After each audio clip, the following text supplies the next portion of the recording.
and welcome to a half-baked video on half a collection to coincide with Half-a-Ween, halfway to Halloween, May 1st.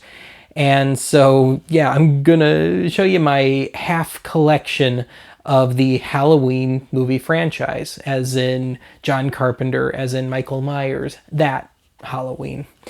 So when I say it's half a collection, I mean it in almost every conceivable way, both in which movies and also in which formats. So for one, I only own numbers 1 through 5, and there have been at least 5 more since then, and I've seen them all at least up through the first Rob Zombie one, but I didn't like any of them. But I guess it's one of those things that, if I see it in the thrift store bin and it's in good condition, the price is right, then I'll pick it up. But it's nothing I really seek. So with that, we're only going to be looking at 1 through 5 here. And indeed, the only format I've ever owned all of those first 5 movies in would be VHS.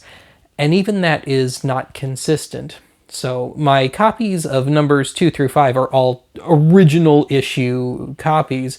But my copy of the first one is a much, much later one. This is the kind of semi-infamous 20th anniversary issue here. 2-tape set. Totally unnecessary 2-tape set. So I kind of expect better out of Anchor Bay than that one. And to my eternal amusement, limited edition. So limited they made 40,000 copies. And alas, I have a pretty high number one. But yeah, if you add up the runtime of the 2 tapes, it's just over 2 hours. So there's no reason this couldn't have been just 1 tape, and it still could have been, perfectly good in SP mode. But instead, we got a little overzealous with the packaging here. So I guess I'll just open this one up. So for one, yes, it's lovely that it comes in orange shells. And I've owned some other tapes in orange shells from Nickelodeon, Shock of Shocks. But these are very, very thin, cheap shells. I've lamented in various VHS Vault episodes that I can sometimes feel like I could just about drive my thumb through the VHS shell. And this is definitely one of them. These are very, very lightweight shells, and probably more lightweight than they should be. I could see where some machines might not like this too well, but by the same token, I've never had any problem playing it. Granted, I think I've played it twice in the 20-odd years that I've owned this. This was a very early thrift store find of mine, we'll say circa 2005. And I think this might have actually been the first one of these movies of this franchise that I ever owned in this format and just in general. But anyway, this one still has the goodies in it, but that's not saying much.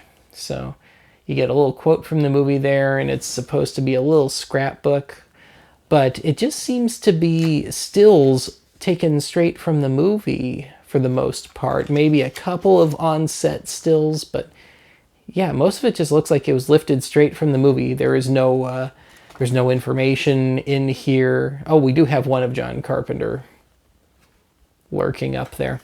But yeah, not much to that.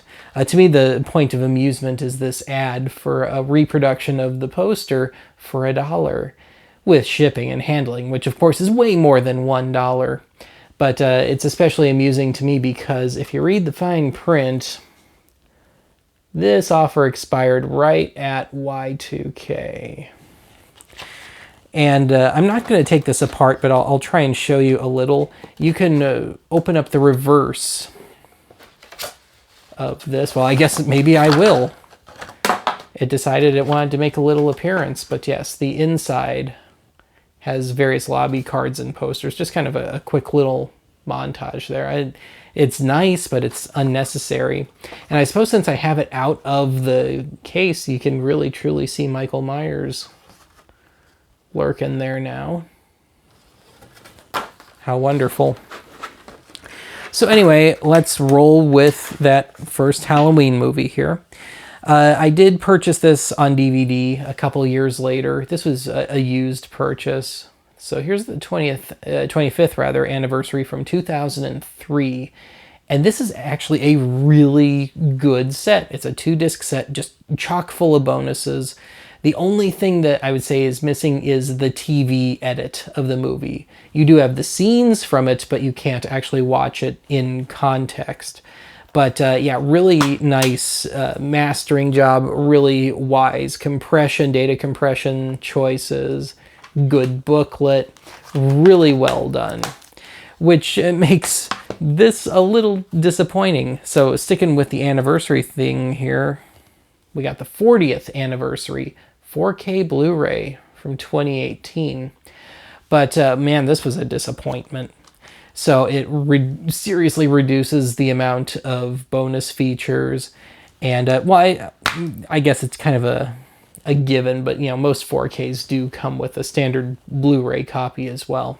But yeah, it seems like they just took the exact same scan from the 25th anniversary and just dumped it on here. So less data compressed, but this was done wisely enough that it's almost a non-issue. I'd say the upgrade really wasn't worth it.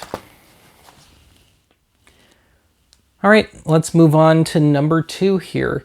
And like Eddie and the Cruisers, if you see number 1, you gotta see number 2, because it kind of wraps up the loose ends from the first one. And really, if we're talking about any kind of coherent or even remotely plausible story, yeah, it kind of ends with number 2, doesn't it? But anyway, this was a very, very early thrift store find of mine, kind of like that VHS tape there. This would have been 2005-ish. It seems like I had recently started college when I found this.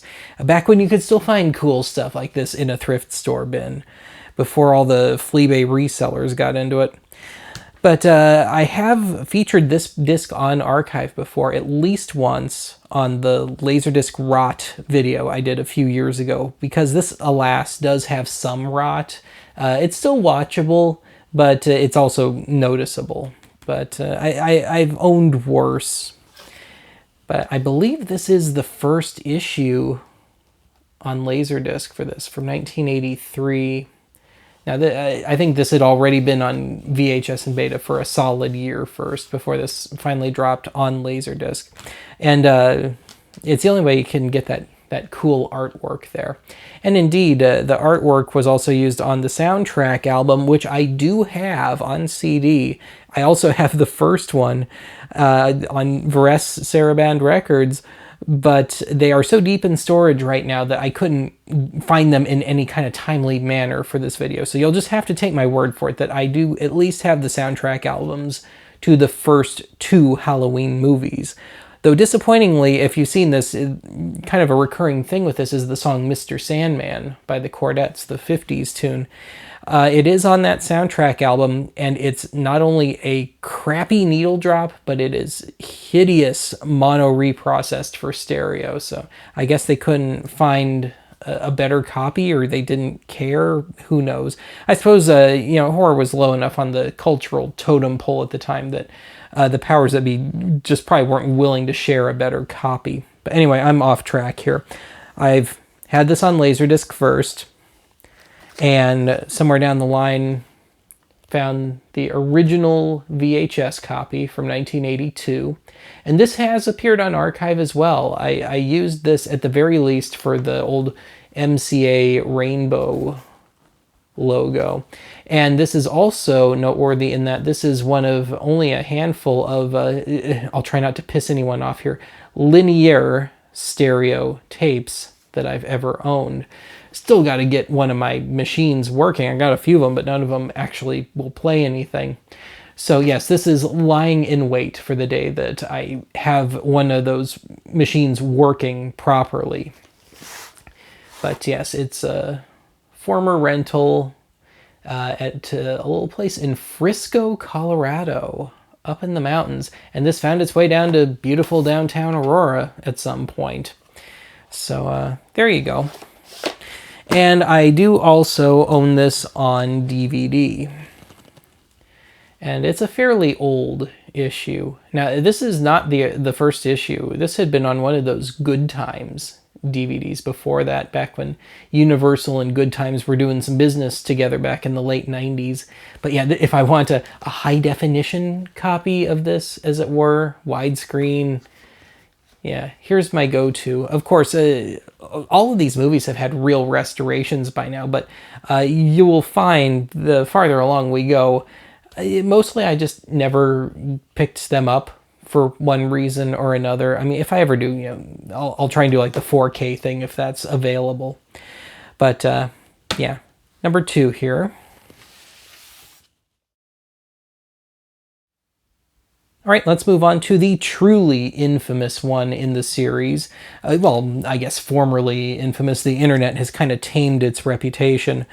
But John Carpenter rightly thought after number 2, what can you do with Michael Myers? You blew him up, quite literally.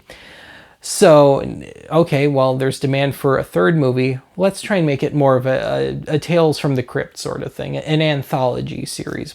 So the one and only attempt at making it into an anthology thing was this one, Season of the Witch from 1982. And another linear tape, but this is in mono, so it's just strictly for the Dolby encoding on that particular audio track.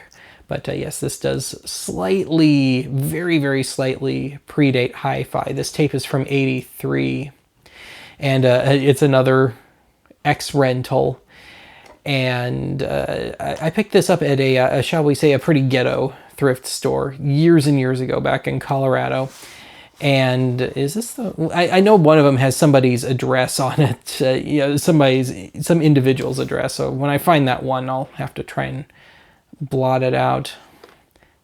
But yeah, there we go. And of course, if you're a true archive diehard, you know that I have parodied this movie. The Halloween 2023 special was me taking a little jab at this movie. Now, I don't think this is quite the lost classic that the internet has made it out to be, but I think it's better than its reputation. If nothing else, it's just cheesy 80s horror fun, and there is certainly nothing wrong with that. So anyway, I have also owned this on DVD. I think I may have picked this up the same day as Halloween 2. But this was so long ago, I can't say I entirely remember. Sometime back in the probably mid to late 2000s. So, if I want a high-def copy of this. But this has gotten, thanks to that internet reappraisal, a real restoration and real tricked-out reissues. But yeah, this is the most advanced copy I've ever owned of this particular installment. Well, of course, nobody liked the fact that there was no Michael Myers in number 3, technically speaking. So even though he was, blowed up real good, to borrow from SCTV back in Halloween 2, they brought him back for number 4. And this is actually my second copy of this. But I found this, say it with me, in a thrift store bin at some point. And is this the one? Yes, this is the one that has somebody's address on it, so I'll put my thumb over it just in case they're still there back in Denver. This copy has seen better days, but it still plays okay. But the real winner for me in terms of this movie is the Laserdisc issue. And I found this on the same day in the same store as the Laserdisc of Halloween 2. And I absolutely love this Laserdisc. Whoever put this together, whoever authored this, for lack of a better term, did a fantastic job. This is a really good looking Laserdisc. Yes, it's still full screen and all, but it's not like a lot of reissues of some of these horror movies where they turn the contrast up too high and everything is completely black in the name of not giving too much away, I suppose. The best way I can describe this is if you were to watch this on HBO back in the late 80s or very early 90s, this is what it would have looked like right over the air. Not your homebrew VHS off-air copy, but what the broadcast copy would have looked like. It's really nicely done. The levels are really good. And I I like this movie. Of course, I like the first two the best, but 4 picks it back up. If you're willing to suspend disbelief enough, which shouldn't be too hard to do, yeah, it does a good job of restarting the whole thing all over again. So, yeah. Got it on VHS, as I already mentioned. And I've never owned it on DVD or beyond. I guess I just like the Laserdisc so much that I just never bothered. All right, since we were talking Laserdiscs, let's just jump into number 5 and straight to the Laserdisc. Now, apparently this is kind of valuable and sought after, which, like number 4, yes, this is a very good copy. This is a very well done Laserdisc. Still full screen and stuff, though. You got to keep things in the context of the time in which they were released. But yeah, I've seen copies of this thing go on Fleabay for like $125. I can't say I entirely understand that. But if you've seen number 4, I guess you should see number 5. It's most of the same cast. But yeah, it's a step down. And also, they set up a bunch of stuff for would-be Halloween 6 that, of course, once that finally got made, was absolutely never followed through with. So, as far as I'm concerned, this is just kind of the end of the road, even though there's some loose ends to it. But as I mentioned, this is another really well-done disc. Maybe that's why it fetches so much, but to me it just seems really excessive for something like this. Now, I, of course, also have this on VHS, and this was a Blockbuster special once upon a time. And I've also owned this, as much as I like number 4, I never bothered with the DVD, but I did with this one. And I think the reason I did for this one is back in the late days of Circuit City, they would periodically do $5 DVDs, and this was one of them. So whatever weekend that happened to be. So I picked this up, and it's well done. Maybe a little overly contrasty in the picture department, but perfectly acceptable. Some good bonus features. So yeah, it was certainly worth the $5 for the DVD. Now on that same day, we'll finish up with this. They also had this in the $5 bin. This is not one of the movies. This is a documentary and really just an all-around bunch of stuff for fans, interviews, and whatever stray ephemera from basically the first 5 movies. This would have been a few years old already, obviously, by the time I got this. But yeah, it's just kind of one great big ephemera goodie bag for you. Got the main documentary and all the supplemental stuff. You got a comic book as part of the booklet. This is a pretty thick booklet. So certainly worth the $5 on that front. But anyway, that is where my collection stops. So just to rub it in, let's just go back to my apparently quite valuable Laserdisc here. And otherwise, I'm going to go ahead and call it a day here. I think I've rambled long enough. I'll talk to you again soon.